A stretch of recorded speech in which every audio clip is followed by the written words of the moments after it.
ফাআম্মাল ইয়াতীমা ফালা তাকহার, তো তুমি এতিমদের প্রতি কঠোর হয়ো না। ওয়া আম্মাস সাইলা ফালা তানহার, কেউ চাইলে তার হাতকে খালি ফিরিও না, ধমক দিও না। ওয়া আম্মা বিনি'মাতি রাব্বিকা ফাহাদ্দিস, তোমার রবের এই সমস্ত নিয়ামতগুলো তুমি মানুষের কাছে বর্ণনা করতে থাকো।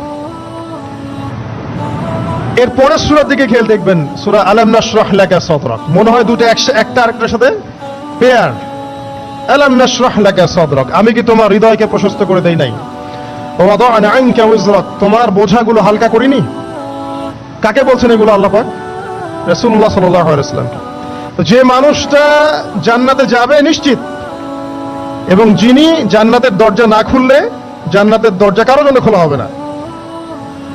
যে মানুষটা হচ্ছে ভদ্র, স্মার্ট, বিচক্ষণ, কোনো মানুষ পৃথিবীতে নাই।